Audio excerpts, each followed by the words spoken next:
അങ്ങനെ ആദർശിൻ്റെ നാനിയോടുള്ള സംസാരത്തിൽ ദേവ്യാനിക്ക് നല്ല സംശയം തോന്നുന്നുണ്ട്. നാനി തന്നെയാണ് തനിക്ക് കരൾ തന്നതെന്ന് ദേവ്യാനി അങ്ങ് ഉറപ്പിക്കുന്നുണ്ട്. അങ്ങനെ എന്തായാലും ദേവ്യാനി അന്ന് തന്നെ സത്യങ്ങൾ അറിയാൻ വേണ്ടിയിട്ട് ഇറങ്ങിത്തിരിക്കുകയാണ്. അങ്ങനെ ഇന്നാണ് ദേവ്യാനി ആ സത്യം അറിയുന്നത്, സ്വന്തം മരുമകളെ തിരിച്ചറിയുന്നത്. അങ്ങനെ ആദ്യം തന്നെ കാണിക്കുന്നത് ദേവ്യാനി എന്തൊക്കെയോ സംശയത്തിൽ ഞാൻ ചിന്തിച്ച് നിൽക്കുകയാണ്. അങ്ങനെ ആദർശ് നാനിയോട് സംസാരിക്കുന്നത് ദേവ്യാനി യാദൃശികമായി കേൾക്കാനിടയാകുന്നുണ്ട്. അതിൻ്റെ പിന്നാലെയാണ് ദേവ്യാനിക്ക് ഈ സംശയങ്ങളെല്ലാം തുടങ്ങുന്നത്. സത്യം പറഞ്ഞാൽ എനിക്ക് നാനിയാണോ കരൾ തന്നത്? ഒരെത്തും പിടിയും കിട്ടുന്നില്ല. എല്ലാവരും എന്തിനാണ് ഇക്കാര്യം എന്നിൽ നിന്ന് മറച്ചു വെക്കുന്നത്? അതിനർത്ഥം ഞാൻ കാണാൻ പാടില്ലാത്തൊരു കുട്ടിയാണ് എനിക്ക് കരൾ തന്നത് എന്നല്ലേ? അല്ലെങ്കിൽ എന്തിനാ ഞാൻ ആ കുട്ടിയെ കാണണമെന്ന് പറയുമ്പോൾ എല്ലാവരും ഇങ്ങനെ തടസ്സം പറയുന്നത്? അങ്ങനെ ദേവ്യാനി ഓരോ കാര്യങ്ങളും ചിന്തിച്ച് നിൽക്കുന്ന സമയത്താണ് അവിടേക്ക് ജയ വരുന്നത്. ദേവ്യാനി, എന്ത് പറ്റി? താൻ വലിയ ചിന്തയിലാണല്ലോ. കഴിഞ്ഞു പോയ ഓരോ കാര്യങ്ങളെക്കുറിച്ച് ഞാൻ ചിന്തിക്കുകയായിരുന്നു എന്നൊക്കെ ദേവ്യാനി മറുപടി കൊടുക്കുന്നുണ്ട്. അതൊക്കെ കഴിഞ്ഞില്ല ദേവ്യാനി, വീണ്ടും എന്തിനാണ് ആ കാര്യങ്ങളെക്കുറിച്ച് ഇങ്ങനെ ചിന്തിക്കുന്നത്? അതൊന്നും ഓർക്കാൻ പോലും ഞാൻ ഇഷ്ടപ്പെടുന്നില്ല ദേവ്യാനി. അത് ശരിയാണ്, അതൊന്നും ചിന്തിക്കാതിരിക്കുകയാണ് നല്ലത്. അത്രയും മോശമായ അവസ്ഥയിലൂടെയായിരുന്നു ഞാൻ കടന്നു പോയത്. ഇത്രയും ദിവസം വളരെ മോശമായ അവസ്ഥയിലൂടെയായിരുന്നു നമ്മൾ കടന്നു പോയത്. ഇനി അതിനെക്കുറിച്ചൊന്നും ആലോചിച്ച് നീ വിഷമിക്കേണ്ട. ജയേട്ടാ, കൃത്യസമയത്ത് ആ പെൺകുട്ടി എന്നെ രക്ഷിക്കാൻ വന്നിട്ടില്ലായിരുന്നെങ്കിൽ എൻ്റെ അവസ്ഥ എന്തായിരിക്കും? അങ്ങനെയൊന്നും സംഭവിച്ചിട്ടില്ലല്ലോ ദേവ്യാനി, അതെന്നെ വലിയ കാര്യമാണ്. അങ്ങനെയൊക്കെ ചിന്തിച്ചാൽ മതി. എന്നാലും ആ കുട്ടി ഇത്രയൊക്കെ ത്യാഗം ചെയ്യാൻ ഞാൻ ആ കുട്ടിയുടെ ആരാ? എന്നെ ഒരു നോക്ക് പോലും ആ കുട്ടി കാണാൻ വന്നിട്ടില്ല. ഒരു രൂപ പോലും നമ്മളിൽ നിന്ന് ആ കുട്ടി വാങ്ങിയിട്ടുമില്ല. എന്നിട്ട് ഇത്രയും വലിയ ത്യാഗം ചെയ്യാൻ എന്തായിരിക്കും കാരണം? അതൊക്കെ ചിന്തിച്ച് നിൽക്കുകയായിരുന്നു ജയേട്ടാ ഞാൻ. ഒന്നും ചെയ്തിട്ടില്ല ദേവ്യാനി, ഒരു ബന്ധവും ആ കുട്ടിയും നമ്മളുമില്ല. എനിക്ക് നിങ്ങളാരും പറയുന്നതൊന്നും വിശ്വാസമാവുന്നില്ല. നിങ്ങളെല്ലാവരും എന്നിൽ നിന്ന് എന്തോ മറച്ചു വെക്കുന്നുണ്ട്. ദേവ്യാനി, ഞാൻ പറഞ്ഞതല്ലേ താൻ ഇങ്ങനെ ഓരോ കാര്യങ്ങൾ ആലോചിച്ച് മനസ്സിങ്ങനെ വേദനിപ്പിക്കരുതെന്ന്. ജയേട്ടാ, ഓപ്പറേഷൻ കഴിഞ്ഞിട്ട് ഞാനൊരു കാര്യം മാത്രമേ ആവശ്യപ്പെട്ടിട്ടുള്ളൂ. എനിക്ക് ആ കുട്ടിയെ കാണണം. നേരിൽ കാണാൻ പറ്റിയിട്ടില്ലെങ്കിലും മറിഞ്ഞെങ്കിലും എനിക്ക് കാണണം. അതിന് നിങ്ങൾ ആരെങ്കിലും സമ്മതിച്ചോ? ആ കുട്ടിയെ കാണുക എന്നത് എൻ്റെ മനസ്സിൽ ഏറ്റവും കൂടുതൽ സന്തോഷമുണ്ടാക്കുന്ന കാര്യമാണ്. നിങ്ങൾ ആരെങ്കിലും അത് ചെയ്തു തന്നോ? ദേവ്യാനി, ഞാൻ പറഞ്ഞല്ലോ, നിൻ്റെ ഇപ്പോഴത്തെ അവസ്ഥയിൽ നിന്നൊന്ന് കര കയറിക്കോട്ടെ, എന്നിട്ട് നമുക്ക് ഒരുമിച്ച് ആ കുട്ടിയെ കാണാൻ പോകാം. ജയേട്ടാ, എനിക്കിപ്പോൾ എന്താണ് കുഴപ്പം? ഇവിടെ നിന്ന് അധികം ദൂരമൊന്നുമില്ലല്ലോ ആ കുട്ടിയുടെ വീട്ടിലേക്ക്. അങ്ങനെ ചെയ്യാൻ വിഷയം മാറ്റാൻ വേണ്ടി പറയുന്നുണ്ട്. ദേവ്യാനി, സമയം ഇത്രയൊക്കെ ആയില്ലേ?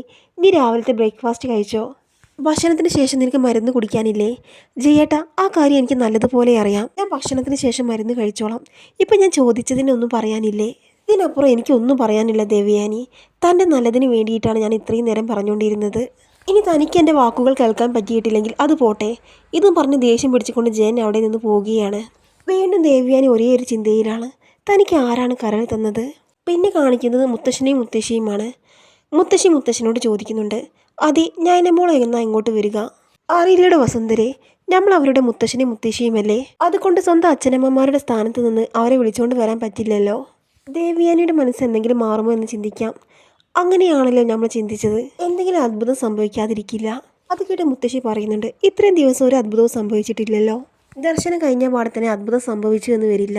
ഇനി സമയമുണ്ടല്ലോ, നമുക്ക് കാത്തിരിക്കാം എന്നൊക്കെ മുത്തശ്ശൻ പറയുന്നുണ്ട്. ആ സമയം ജയ അങ്ങോട്ട് കടന്നു വരുന്നുണ്ട്. അപ്പോൾ മുത്തശ്ശൻ പറയുകയാണ്, ജയ, ഞാൻ നിന്നെ വിളിപ്പിക്കണമെന്ന് കരുതിയതാണ്. എന്താ അച്ഛാ, കുറച്ച് നേർച്ചകളും വഴിപാടുകളുമുണ്ട്, അത് ഉടനെ തന്നെ കഴിപ്പിക്കണം. ഇങ്ങനെ ഓരോ കാര്യങ്ങളും പറഞ്ഞ് നീട്ടിക്കൊണ്ടുപോകാൻ പറ്റില്ല. ദേവ്യാനിയുടെയും നയനമോളുടെയും പേരില്ല. എന്തായാലും നാളെ പുലർച്ചെ ഞാനും വസുന്ധരയും പോകുന്നുണ്ട്. കൂടെ നീയും ആദർശം വരണം. വേണമെങ്കിൽ അനിയും കൂട്ടിക്കോ.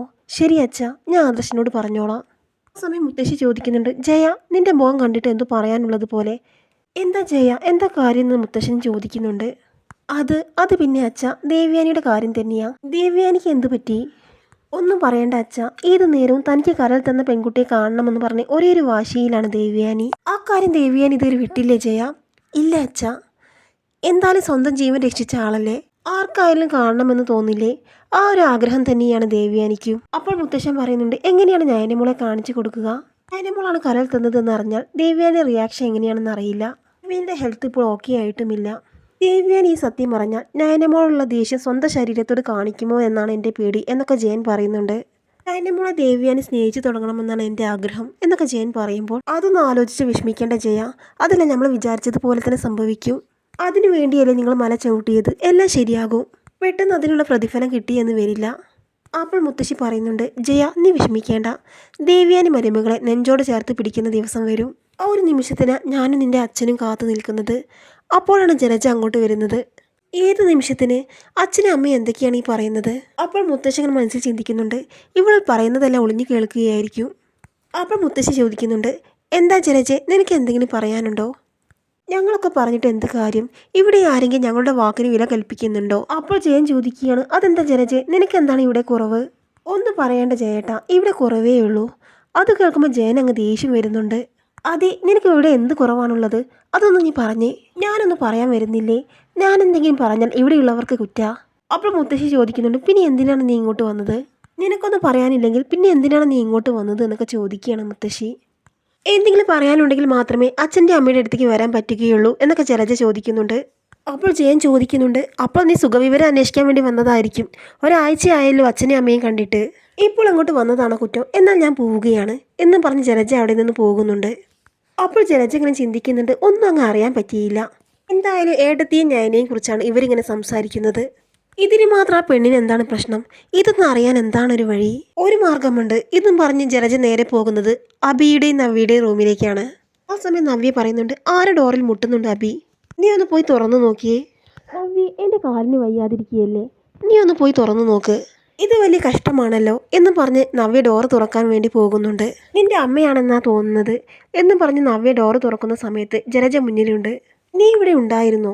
ഞാൻ ഈ റൂമിലല്ലാതെ പിന്നെ എവിടെ പോയി കിടക്കും എന്നൊക്കെ നവ്യ ചുട്ട മറുപടി കൊടുക്കുന്നുണ്ട്. നീ എവിടെ വേണമെങ്കിലും കിടന്നോ. അബി എവിടെ? എടാ അബി, കാലിന് വയ്യ എന്ന് പറഞ്ഞിട്ട് നീ ഏതു നേരെ ഈ റൂമിൽ തന്നെ കിടക്കുകയാണോ? പിന്നെ ഞാൻ എന്ത് ചെയ്യാനാ അമ്മേ? എനിക്ക് എഴുന്നേറ്റ് നടക്കാൻ പോലും പറ്റുന്നില്ല. വ്രതശുദ്ധിയോട് കൂടിയല്ലല്ലോ നീ നോൻപെടുത്തത്. അപ്പോൾ അതല്ല, അതിനപ്പുറവും നിനക്ക് സംഭവിക്കൂ. അമ്മ എന്നെ കുറ്റപ്പെടുത്താനാണോ ഇങ്ങോട്ട് വന്നത്? അതിനൊന്നുമല്ല, എനിക്ക് നിന്നോട് കുറച്ച് കാര്യം പറയാനുണ്ട്. എന്താ അമ്മേ കാര്യം? ആദ്യം നീ എഴുന്നേൽക്ക്. എനിക്ക് നടക്കാൻ വയ്യ അമ്മേ. ഒരു പ്രധാനപ്പെട്ട കാര്യം പറയാനാ, അല്ലെങ്കിൽ ഇവളുടെ മുന്നിൽ വെച്ച് ഞാൻ പറയേണ്ടി വരും. എന്താണ് നിങ്ങൾ അബിയുടെ ചെവിയിൽ ഇങ്ങനെ സ്വകാര്യം പറയുന്നത്? എന്താ കാര്യം? അതെനിക്കും അറിയണം. ഒന്നുമില്ല, ഞാൻ എൻ്റെ മോനോട് 1-2 സാധനം വാങ്ങിച്ചു തരാൻ വേണ്ടി പറഞ്ഞതാ. നിനക്ക് വാങ്ങിച്ചു തരാൻ പറ്റുമോ? നിന്റെ അടുത്ത് പണമുണ്ടോ എന്നൊക്കെ ജലജ പരിഹസിച്ചുകൊണ്ട് നവ്യയോട് പറയുന്നുണ്ട്. ചെറുതെന്തെങ്കിലും ആണോ? ചെറുതെന്തെങ്കിലും ആണെങ്കിൽ എനിക്ക് വാങ്ങിത്തരാൻ പറ്റും. നിനക്ക് ചെറുതൊക്കെ വാങ്ങിയല്ലേ ശീലമുള്ളൂ. അതിനുള്ള കപ്പാസിറ്റി മാത്രമേ അല്ലേ നിന്റെ ഫാമിലിക്കുള്ളൂ. നിങ്ങൾ എന്നെ വെറുതെ ദേഷ്യം പിടിപ്പിക്കേണ്ട. ഞാൻ മര്യാദയ്ക്കല്ലേ നിങ്ങളോട് പറയുന്നത്. അതുപോലെ നിങ്ങൾക്ക് എന്നോട് തിരിച്ചു പറഞ്ഞൂടെ? മര്യാദയ്ക്ക് നിന്നാൽ എത്ര നല്ലതാണ് നിങ്ങൾക്ക്. നവ്യ, ഞാൻ നിന്നോട് സ്നേഹത്തിൽ തന്നെയാണ് നിൽക്കുന്നത്. വെറുതെ നീ എന്നോട് വഴക്കിന് വരണ്ട. വഴക്കിന് വന്നത് ഞാനല്ലല്ലോ, നിങ്ങളല്ലേ മുറിയിലേക്ക് ഇടിച്ചു കയറി വന്നത്. അപ്പോൾ അബി പറയുന്നുണ്ട്, നവ്യ നീ ഒന്നും മിണ്ടാതിരുന്നേ. നിങ്ങളുടെ വഴക്കും കൂടി എനിക്ക് ഇനി കാണാൻ വയ്യ. അമ്മേ, ഒന്നങ്ങ് വന്നേ, ഞാൻ വരാം. അപ്പോൾ ജലജ അവിടെ നിന്ന് എഴുന്നേറ്റ് പോകുന്നുണ്ട്. അപ്പോൾ നവ്യ പറയുന്നുണ്ട്, അബി പോകുന്നതെല്ലാം കൊള്ളാം. വീണ്ടും അവരുടെ വാക്കുകൾ കേട്ടിട്ട് തെറ്റായി ഒന്നും ചെയ്യരുത്. ആ സമയം അബി ഒന്നും മിണ്ടാതെ അവിടെ നിന്ന് പോകുന്നുണ്ട്. ഈശ്വര, ഇവൻ എന്തിനാണാവോ വിളിപ്പിച്ചത്? പിന്നെ അതൊക്കെ കഴിഞ്ഞ് കാണിക്കുന്നത് ദേവ്യാനി കാറിൽ എങ്ങോട്ടോ പോകുന്നതാണ്. അങ്ങനെ അതൊക്കെ കഴിഞ്ഞിട്ട് കാണിക്കുന്നത് ദേവ്യാനി കാറിൽ എങ്ങോട്ടോ പോകുന്നതാണ്.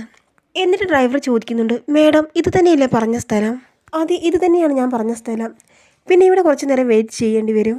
കുഴപ്പമില്ല മേഡം, ഞാനിവിടെ നിന്നോളാം. അങ്ങനെ ഇതും പറഞ്ഞ് ദേവ്യാനി ഹോസ്പിറ്റലിലേക്ക് പോകുന്നുണ്ട്. അങ്ങനെ ദേവ്യാനി ഡോക്ടറുടെ റൂമിലേക്ക് പോകുന്നുണ്ട്.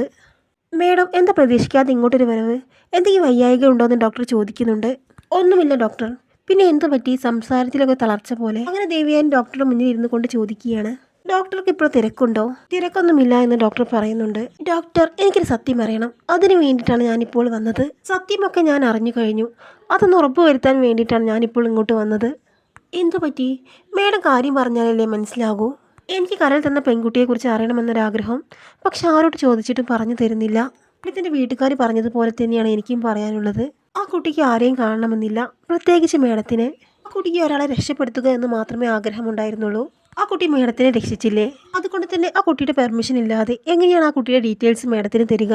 അതുകൊണ്ട് ഇക്കാര്യത്തിൽ എനിക്ക് മേഡത്തിനോട് സഹകരിക്കാൻ ബുദ്ധിമുട്ടുണ്ട്. കുഴപ്പമില്ല ഡോക്ടർ, ആ കുട്ടി സന്തോഷത്തോടു കൂടി നിന്നാൽ മതി. അങ്ങനെ ഡോക്ടർ പറയുന്നുണ്ട്, എല്ലാം ശരിയാകും. ഒരു ദിവസം ഡോക്ടർ ആ കുട്ടിയെ കാണും. ഇതും പറഞ്ഞ് ദേവ്യാനി ആ ഡോക്ടറെ പരിശോധിക്കുന്നുണ്ട്. അങ്ങനെ പരിശോധന കഴിഞ്ഞതിന് ശേഷം ഡോക്ടർ പറയുന്നുണ്ട്, ഇപ്പോൾ കുഴപ്പമൊന്നുമില്ല. ഇനി ഒരിക്കലും ഇതുപോലെ ഒറ്റയ്ക്ക് വരരുത്. ഞാൻ കാറിലാണ് വന്നത്, പിന്നെ ഇങ്ങോട്ട് കയറേണ്ട ആവശ്യമില്ലേ ഉള്ളൂ. അതുകൊണ്ടാണ് ആരെയും ബുദ്ധിമുട്ടിക്കാതിരുന്നത്. അങ്ങനെ ദേവ്യാനി പോകാനൊരുങ്ങുകയാണ്. അങ്ങനെ ദേവ്യാനി ഒരു കാര്യത്തെക്കുറിച്ച് ചിന്തിക്കുകയാണ്. ആ കാറിൽ തന്ന പെൺകുട്ടിയെക്കുറിച്ച് ഇവിടുത്തെ നേഴ്സുമാർക്കൊന്നും അറിയാതിരിക്കില്ലല്ലോ. ഇവിടുത്തെ നേഴ്സുമാർക്ക് നാനിയുടെ ഫോട്ടോ കാണിച്ചു കൊടുത്താൽ എന്തായാലും നാനിയാണോ കരൾ തന്നതെന്ന് മനസ്സിലാക്കാൻ പറ്റും. ഇത് ചിന്തിച്ചുകൊണ്ട് ദേവ്യാനി തിരിയുന്നത് തന്നെ കുറച്ച് നേഴ്സുമാരുടെ അടുത്തേക്കാണ്. അങ്ങനെ അതിലൊരു നേഴ്സ് ദേവ്യാനിയെ ശ്രദ്ധിക്കുകയാണ്. ആ സമയത്ത് ദേവ്യാനി നല്ല പരിചയം തോന്നുന്നുണ്ട്. അങ്ങനെ ദേവ്യാനി നേഴ്സുമാരോട് ചോദിക്കുന്നുണ്ട്, ഞാനൊരു കാര്യം ചോദിക്കാൻ വേണ്ടി വന്നതാ. എന്ത് പറ്റി മേഡം? ഇപ്പോൾ ഇവിടെ അടുത്തൊരു കരൾ മാറ്റിവെക്കൽ ശസ്ത്രക്രിയ നടന്നിരുന്നല്ലോ. ആ കരൾ കൊടുത്ത കുട്ടിയെക്കുറിച്ച് നിങ്ങൾക്ക് എന്തെങ്കിലും ഡീറ്റെയിൽസ് അറിയുമോ? ഞങ്ങൾക്ക് എങ്ങനെ അറിയാനാ മേഡം? ഞാനൊരു കുട്ടിയെ കാണിച്ചു തരാം. ആ കുട്ടിയെ തന്നെയാണെന്ന് ഉറപ്പുവരുത്താനാ. അങ്ങനെ ആ നേഴ്സ് പറയുന്നുണ്ട്, വിനീത് നീ ഒന്ന് ഇങ്ങോട്ട് വരൂ. അന്ന് കരൾ മാറ്റി വെക്കുന്ന ഓപ്പറേഷൻ നടക്കുന്ന സമയത്ത് നീ ആയിരുന്നല്ലേ കൂടെ ഉണ്ടായിരുന്നത്. അങ്ങനെ വിനീത് അങ്ങോട്ട് വരുന്നുണ്ട്. അങ്ങനെ ദേവ്യാനി നാനിയുടെ ഫോട്ടോ വിനീതിന് കാണിച്ചു കൊടുക്കുന്നുണ്ട്. ഇത് തന്നെയാണോ ആ കരൾ തന്ന പെൺകുട്ടി എന്ന് ചോദിക്കുകയാണ് ദേവ്യാനി. അങ്ങനെ അയാൾ പറയുന്നുണ്ട്, ഇത് തന്നെയാണ് പെൺകുട്ടി. ഈ കുട്ടി തന്നെയാണ് അന്ന് ലിവർ തന്നത്. എന്നാൽ ഇത് കേട്ടപ്പോൾ ദേവ്യാനി ആകെ നെട്ടിത്തിരിച്ച് നിൽക്കുകയാണ്. ദേവ്യാനിക്ക് ചുറ്റിലുള്ളതൊന്നും ഓർമ്മയില്ല. എന്നാൽ അവർ ചോദിച്ച ചോദ്യങ്ങൾക്കൊന്നും മറുപടി കൊടുക്കാതെ ദേവ്യാനി കരഞ്ഞുകൊണ്ട് തിരിഞ്ഞു നടക്കുകയാണ്. അങ്ങനെ ദേവ്യാനി നേരെ പോകുന്നത് ഡോക്ടറുടെ റൂമിലേക്കാണ്. ഡോക്ടർക്ക് ദേവ്യാനിയുടെ അവസ്ഥ കണ്ടിട്ട് എന്ത് ചെയ്യണമെന്നറിയാതെ നിൽക്കുകയാണ്.